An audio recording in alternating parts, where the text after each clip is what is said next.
take off the pause button. So at any rate, Bentham was a little bit too optimistic then about pains and pleasures. But,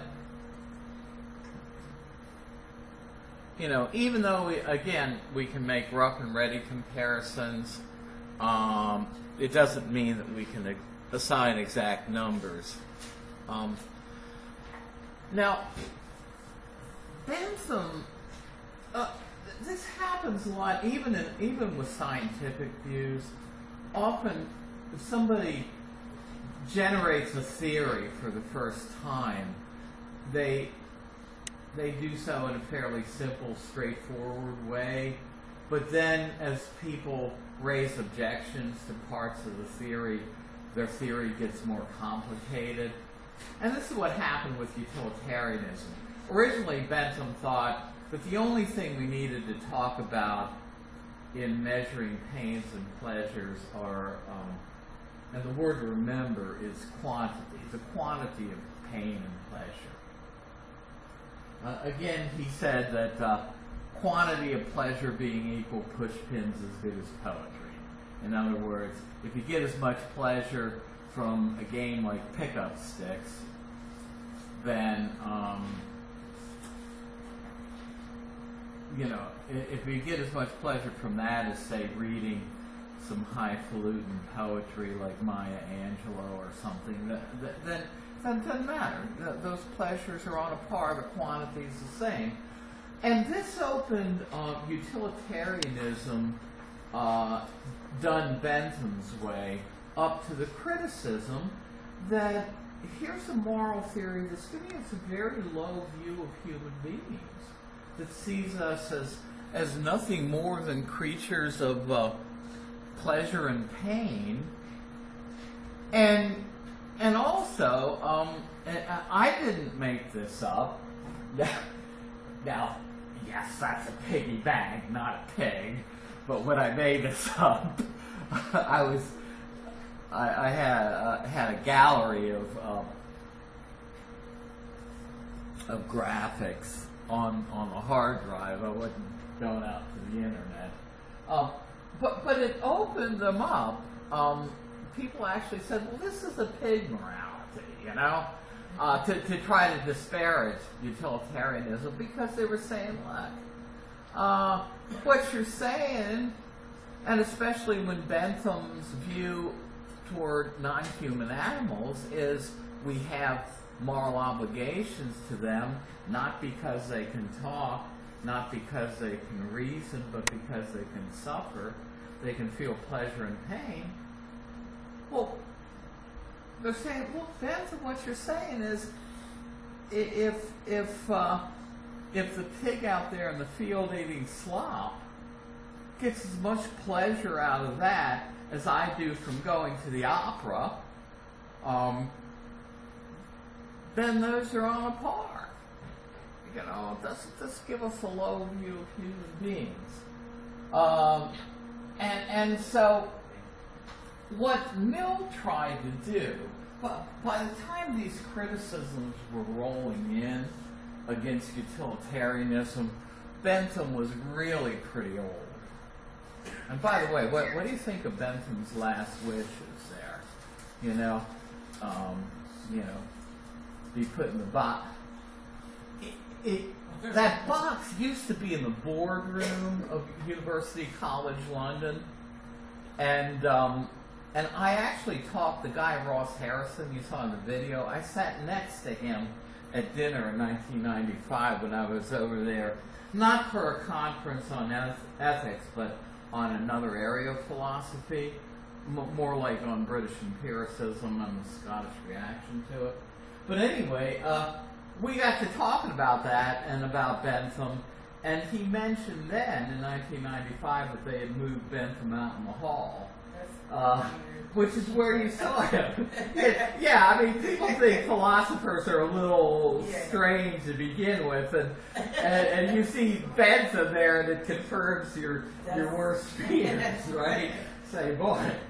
Yeah, I often joke with students. I say, just imagine 30, 40 years from now, you're going to be walking your grandchild through the halls here and show them where you went to college and pass this box, and say, look, there's Professor Morowski. I had him for Intro to Philosophy way back in 2014, 30 years ago, and there he is. Yeah, that is definitely a little strange. I mean, in anybody's book, that is strange. But in other words, it was originally the boardroom, and his original wish was that he would be able to continue to attend board meetings after his demise. So that was the original intention. So the way Mill tried to defend utilitarianism against this charge that it's a view of morality that gives us a very low view of human beings is to try to make distinctions of quality in pleasures. And think about it. Is Mill right in this? Suppose somebody said, you know what, I know you're going through some hard times, Not everything's good. I know that, you got some problems that are probably impinging on your happiness and your contentment with life. I'll tell you what, I've been studying magic on the side, and I think I'm going to be able to turn you into a pig. And what's more, I can guarantee that you're going to be a very happy pig. You won't have these problems now. Would you like me to do it? Well, I mean, who's going to take that deal? Nobody's going to. Mill says, who would exchange places with a pig or another farm animal, even if they were promised that in the bargain they'd get the highest allowance of a pig's pleasures? And he says, well, nobody would, and why? Well, there might be many reasons, but Mill says one of the reasons is because there are things that you and I can appreciate as human beings that the pig out there in the field knows nothing of. And so Mill said, look, quality of pleasure is important, and there are uniquely human pleasures. He called them the pleasures of the intellect and the imagination. In other words, music and poetry are products of the human mind, the human imagination. And plus, he says, these higher quality pleasures are more desirable than the lower quality pleasures of mere sensation, like eating, drinking, etc. Even if they're lower in quantity. And this claim technically allows him or effectively makes it so that he abandons hedonism. In trying to defend hedonism by making quality distinctions, qualitative distinctions, he abandons it. Why? Because hedonism says the only thing that's relevant, the only thing that's good in and of itself is pleasure or happiness. But one of Mill's famous quotes is, it's better to be a human being satisfied than a fool or a pig dissatisfied. It's better to be Socrates dissatisfied than a fool satisfied. In other words, better to be Socrates dissatisfied, but with the higher pleasures of discussing philosophy with people, even though he's got problems, than a fool or a pig who's blissfully ignorant and they're satisfied. But why does this abandon hedonism? Now, this is a technical point, and see if you can follow it. But Mill claims to be a hedonist along with Bentham, and we saw that he tries to defend hedonism.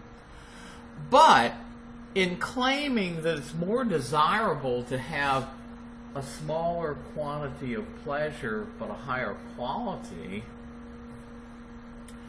this abandons hedonism if you ask, well, what makes it more desirable to have these higher pleasures? What about them makes them better than the lower quality pleasures? And if it's not pleasure alone, and it's not because there's a lower quantity of pleasure, then what makes them more valuable is something besides pleasure or happiness. That there are other features of these so-called higher pleasures that make them more desirable. And if that's the case, then you're abandoning the hedonist claim that it's only pleasure or happiness that have value in themselves. You're saying there are other features, other things that have value in themselves, and those are some of the things that these higher pleasures have.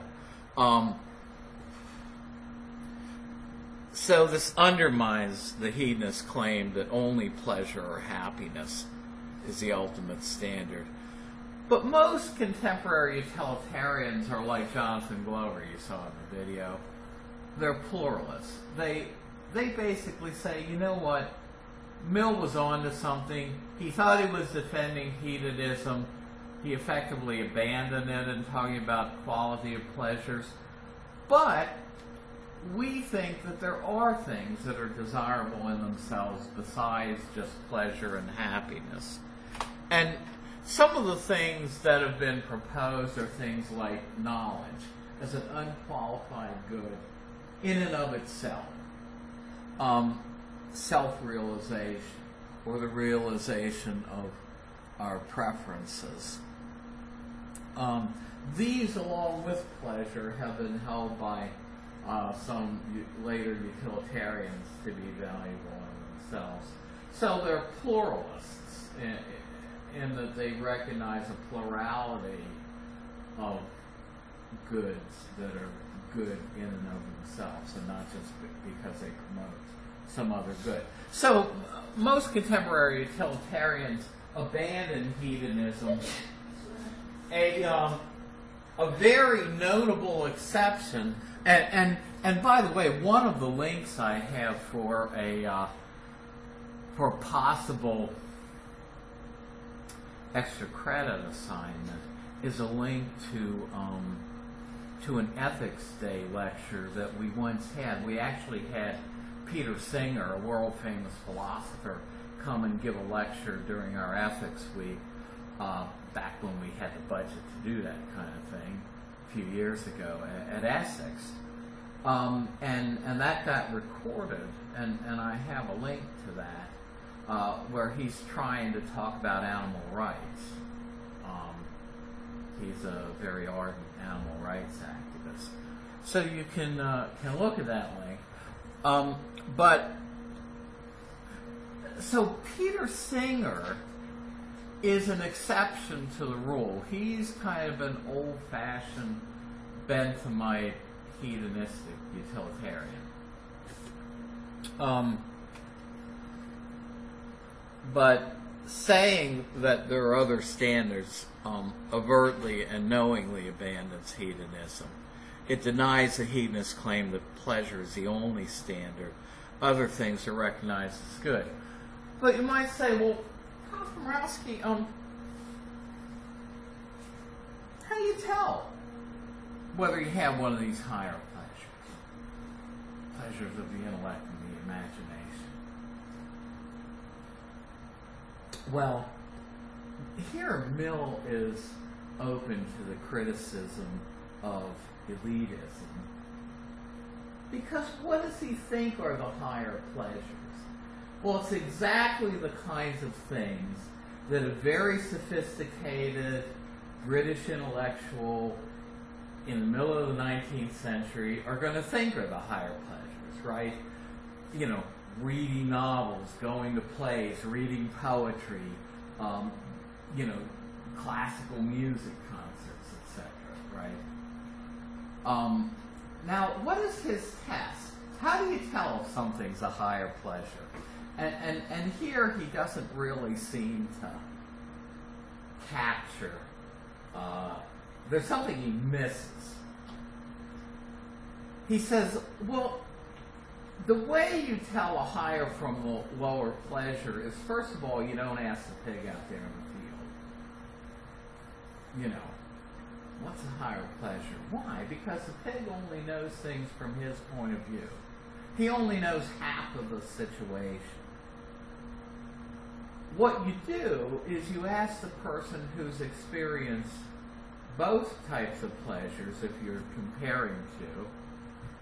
Is poetry really higher than eating slop? And people, he says, who have experienced both will have an automatic preference for the higher pleasures.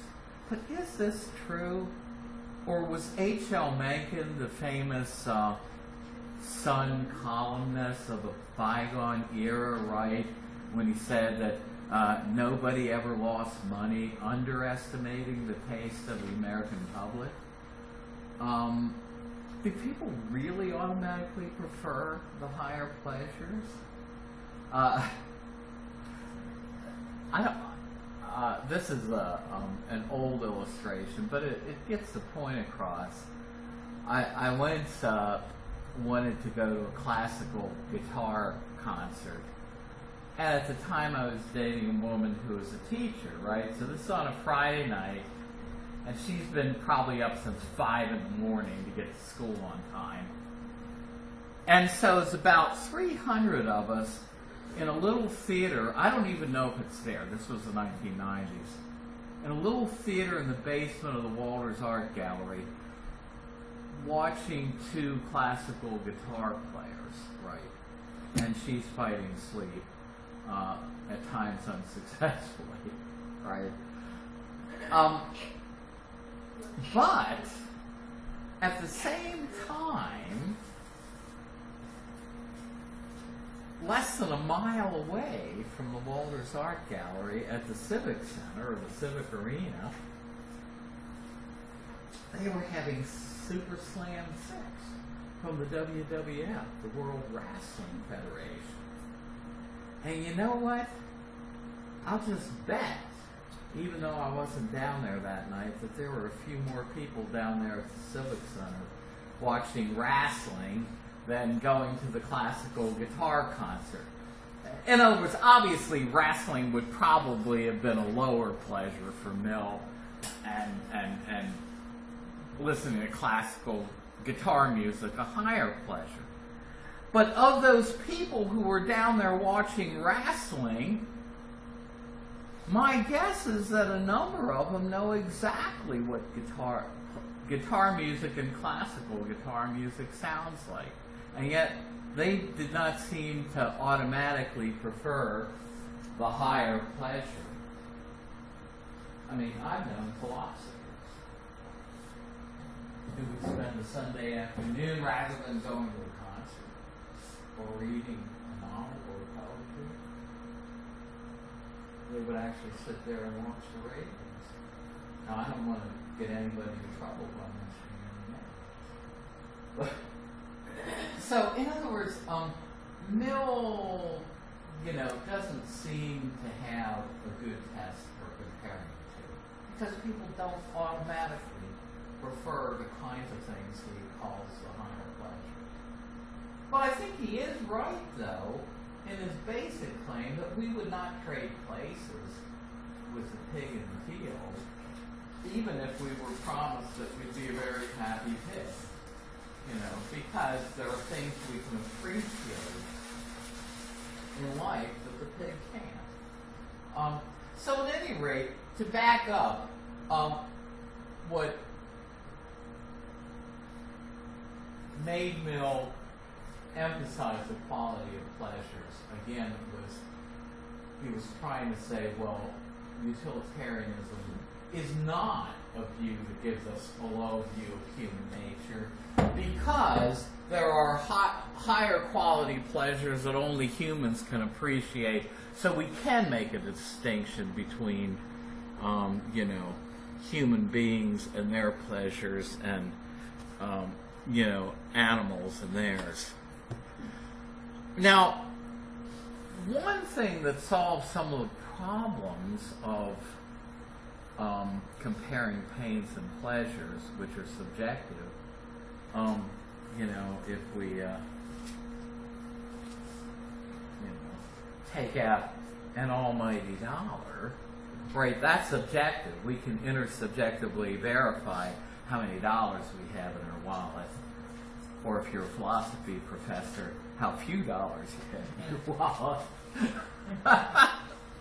But anyway, but there's a way of combining an accounting principle, doing a cost-benefit analysis with utilitarian reasoning that says, well, look, we want to decide whether a policy is worth having or whether to build the Bakun Dam. Well, look at it in economic terms. In other words, one way to look at the question of whether to build the Bakun Dam is hedonistically, right? Are we going to produce, on balance, more happiness in society because of cheap electricity and more jobs and more modern conveniences for people? Are we going to produce more happiness than the unhappiness in the displaced native peoples? But another way to look at an issue like whether to build the Bakun Dam is in terms of an economic cost-benefit analysis. Are the costs of a policy more than the benefits of having it? If so, then that's not a good policy. And Cass Sunstein in the current administration wants federal policies across the board to be filtered through the filter of utilitarian reasoning. And he has written articles on utilitarian reasoning. So you can use a cost-benefit analysis, and this solves the problem of getting a countable unit, because while it might be impossible to tell what one hedon is, it's not impossible to tell what $1 is. So this is one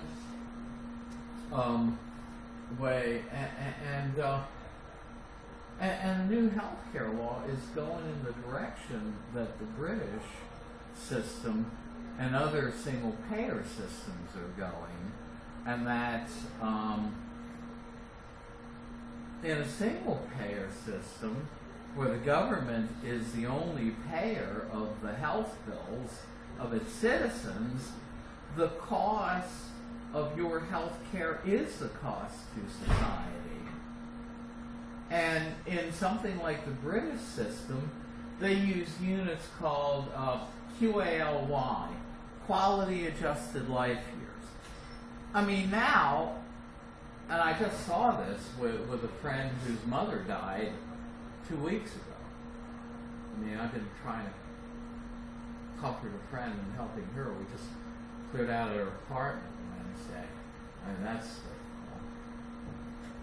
the point is, now Medicare will pay for a procedure if your doctors and you are on board with your getting a particular life-saving procedure, even though it might be expensive. But in something like the British system, and this is the way we're going with the new healthcare law, they don't just say, okay, this procedure can save your life. Your doctor wants it, you want it, you got the money. That's the way Medicare does things now for seniors. What instead they'll do is decide, well, you know what, let's filter things through a cost-benefit analysis. are you going to have enough quality-adjusted life years?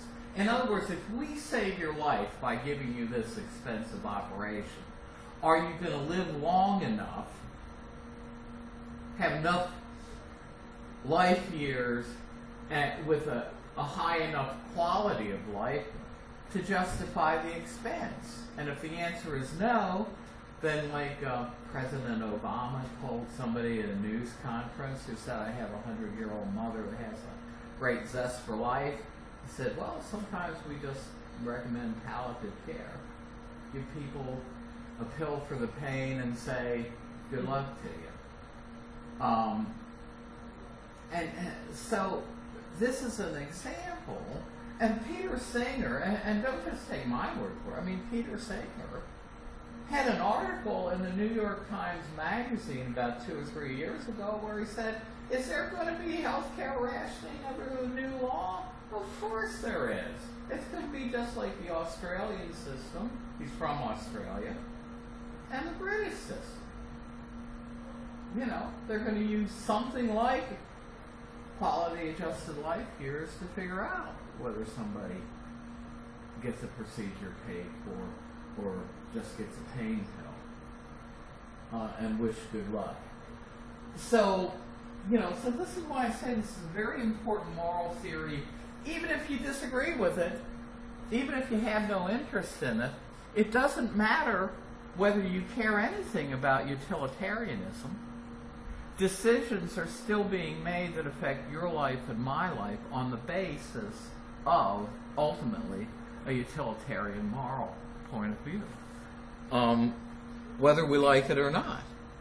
So this type of reasoning is utilitarian because it weighs the good, the benefits to society, against the bad, society's costs, and it recommends that we choose the side with the most benefits or the least costs. Well, the advantages of utilitarianism, one of the main advantages is it gets morality out of the realm of the otherworldly and the supernatural, right? Remember, for Plato, the standard for morality is in another world, the form of the good, goodness itself. The only problem with the form of the good is it doesn't make sense. But other than that, there's no problem. But other, other ways of looking at morality would base morality in the supernatural standard of the will of God. Now, the utilitarians tried to say our system is not anti-religious, but it doesn't take religion into account. That's one of the reasons why it's a main theory of secular ethics. You don't have to talk about belief in God to use this. So, for the utilitarians, morality is not following the dictates of a transcendent God, a God that's above nature and the world, following the will of God, or obeying abstract principles like Plato and even Descartes thought that there were in the nature of things. Morality is just a matter of getting down to earth and promoting happiness versus unhappiness, promoting pleasure and lessening pain for real people in the real world, and animals also.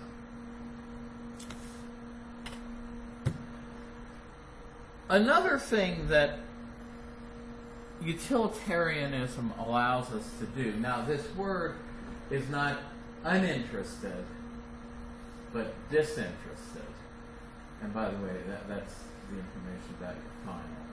May 12th, Monday, 10 to 11:50, this room. Make sure you have your stand card. Okay. To get back to this,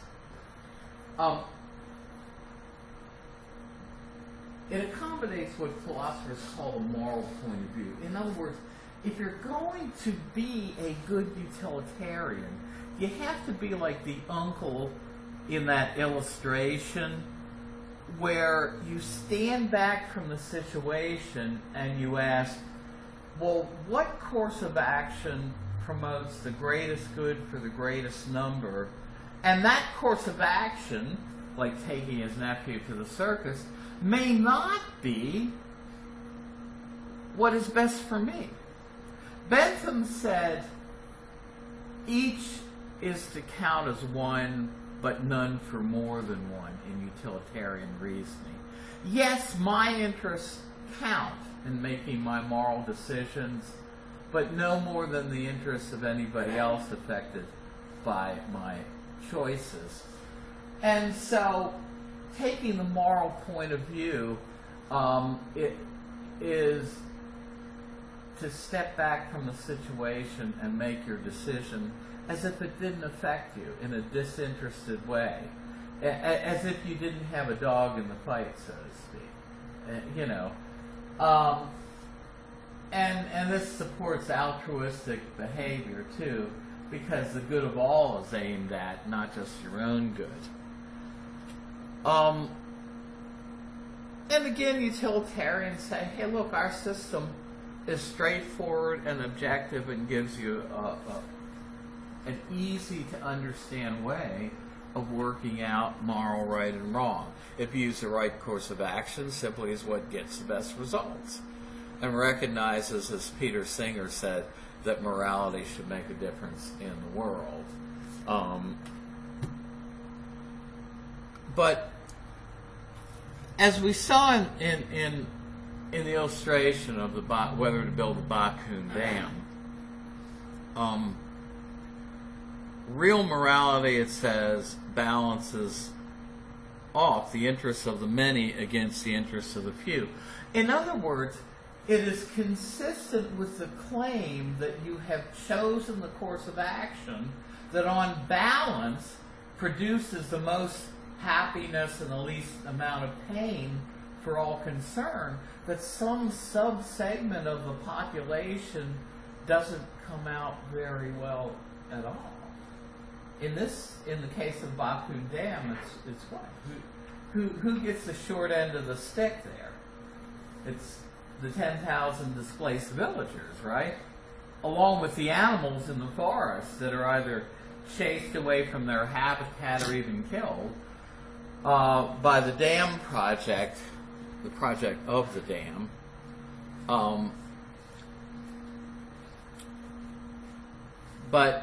So utilitarianism can give you a moral justification for riding roughshod over people's wants and wishes.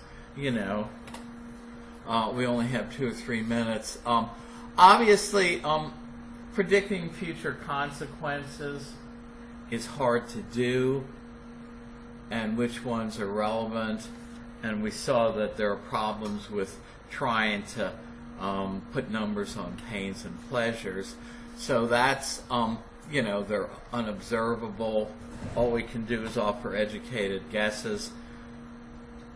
Utilitarianism forces us to compare very different sorts of things. Suppose you're working a part-time job you hate, but you say, if I put in a lot of extra hours, I'm going to be able to buy a new flat-screen TV for the fall football season. Well, how do you compare two diverse things like the pain and discomfort of working more hours at a job you hate versus the pleasure of having the TV? And sometimes it forces us to abandon our rights, like our property rights, right? The people across the street and that whole block of homes, some of them might have wanted to hang on to their home. But we use eminent domain, the city did, to take that whole block of homes, whether they wanted to or not. Now, presumably the owners were compensated, but they might not think they were compensated well enough. And so what becomes of their property rights? They're basically overridden for the so-called greater good. And also, this happens with euthanasia. Suppose we decide that somebody is better off dead than costing the state a lot of money, because of their health care. Well, the one argument against legalizing euthanasia, mercy killing, is suppose rather than just allowing it, if people choose to do that, people are pressured or even forced by society ultimately to opt for that because to stay alive costs society too much. So at any rate, we're gonna, I think we're going to do a little time. Part of next week we're going to review. Does somebody recall what the last day of class is? I got to look at that. Is it Wednesday? What? Okay, and so the 9th is what? Wednesday? Friday. Okay, so we do have class Friday. Okay, we may try to squeeze in a little time. I'll see. Is this exam going to be overbooked? Well, I guess I've kind of set a precedent I didn't want to set. So we probably will. So if you print out your PowerPoints, you'll be able to use them and or your text. If you haven't sold it back to the bookstore, you can bring it with you to the vinyl. Not that anybody would ever do that. I know, you're going to want to treasure that philosophy text for life, but just in case somebody's... All right, look, we'll see you next week. Have a good weekend. Bye-bye.